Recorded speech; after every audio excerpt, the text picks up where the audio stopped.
Welcome, all you Buck 110 fans from around the world, to Baxter's Blades. You're entering the Tiger Trap.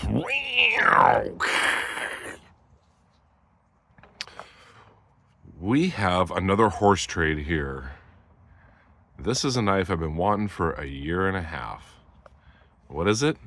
Well, it's a folding hunter, manufactured January 9th, 2024, the day before it was released. Yes, this is the Buck Stealth Run number 5 in Honduran Rosewood. Baxter, why didn't you pick this up when it came out? Well, I was pretty broke.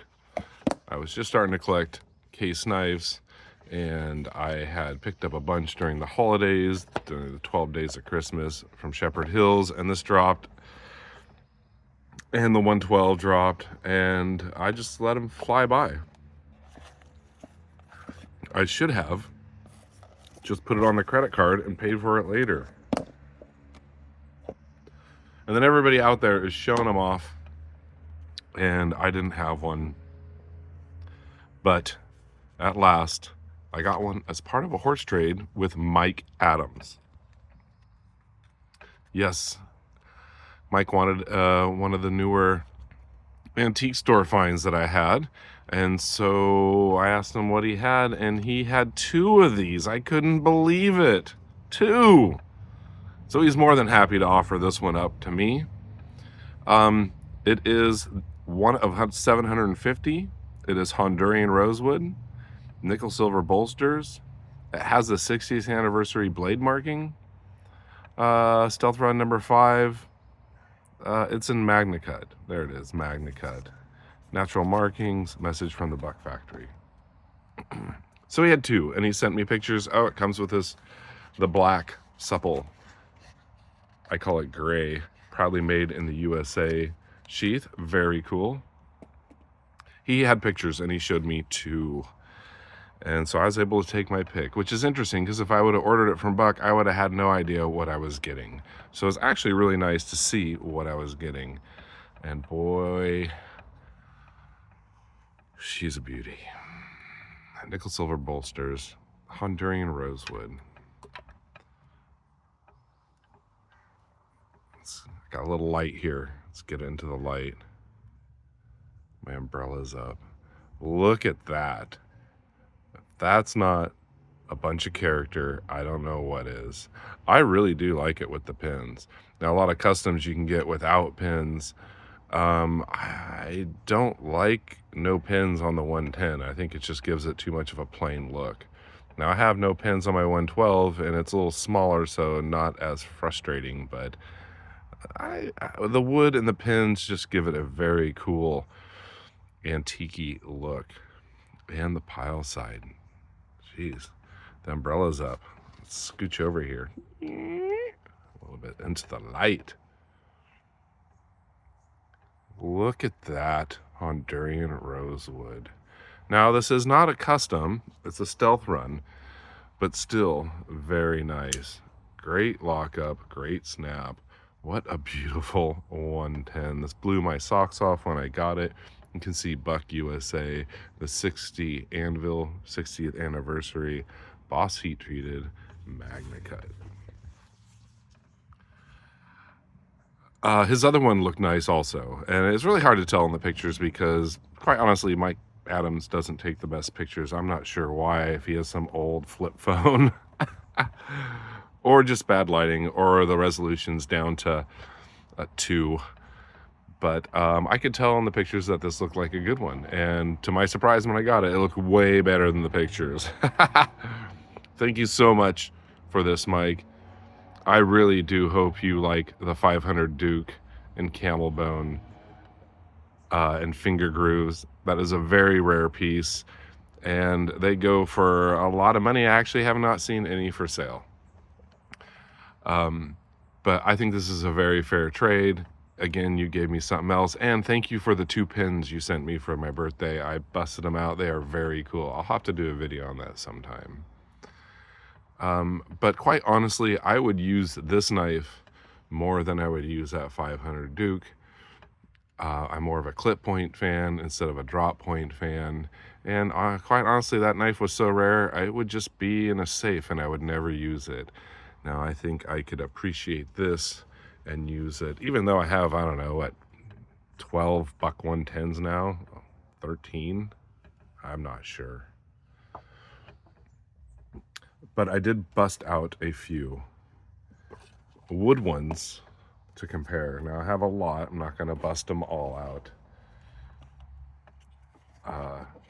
The first one I want to bust out is, now the wood is different than this, but I had picked it up from the Buck factory, and it's just a simple 420, but it's with the older Buck wood, and it also has lots of character.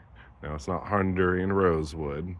I actually cannot recall what this is, but it's got like the old tiger striping grain to it, and I thought this was fantastic in brass. I think it was $60. Now, when these Stealth Run 5s came out, were they almost $200? I think they were 180 something, and after tax, probably $200. But this is not MagnaCut. It's just a simple Buck 110, but I do like it just better than their normal ebony and brass. For some reason, it just has that old school flair to it. And just look at the character to this wood. Just like this one, you got the dark and the light. Lots of character. I really wish I could have picked up a 112. I guess I will have to look for that next. What else? I think this was a Stealth Run or a limited run. No pocket clip, but thumb stud and the more modern 110 clip point. Nickel silver, brushed, and koa wood. S35 VN? No, this is S45 VN. And then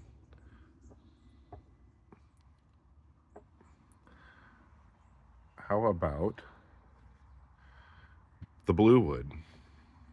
My very first Buck 110 custom. My very first Buck 110 with finger grooves. My very first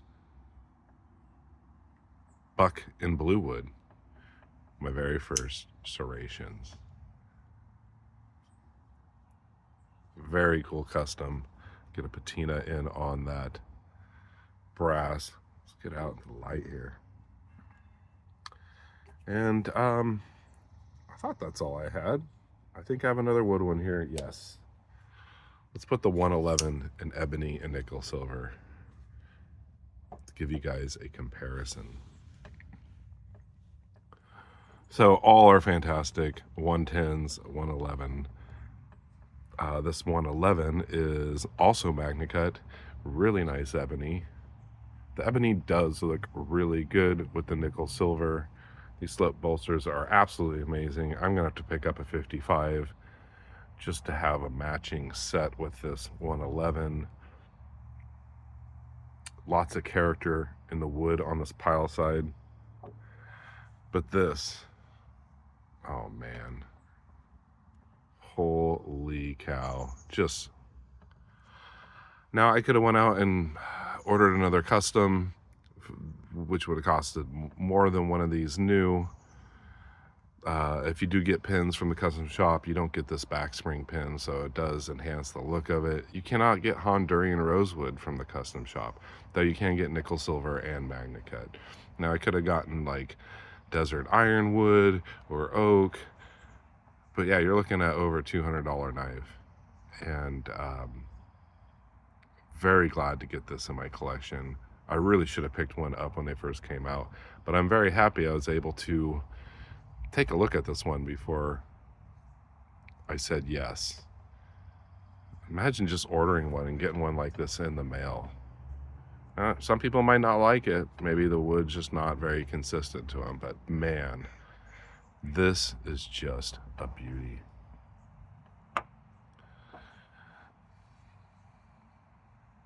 No slouch here. I think the serrations and the finger grooves just make this 110 look meaner than all get out.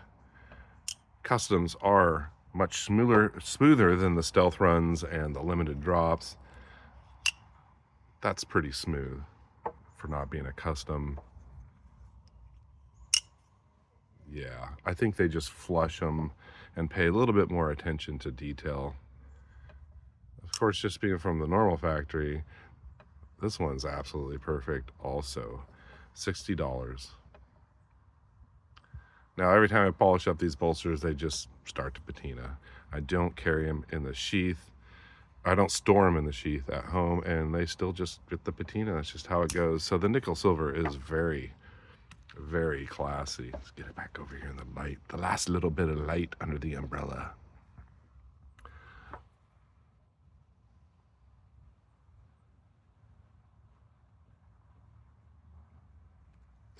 Now, whether you like super steels or the original 420, a lot of people poo-poo on the 420 high carbon Boss heat treated, but it is very easy to sharpen. You just have to sharpen it more often if you use it a lot. Now, if you're gonna quarter an elk or a deer, you can use this. You just might have to sharpen it when you're done, or maybe in the middle. I don't know. MagnaCut will hold an edge a lot longer. Is it worth the extra money? Well, quite honestly, I don't know. What, $120 more than this one? It's up to you. Everybody uses their knives for different things.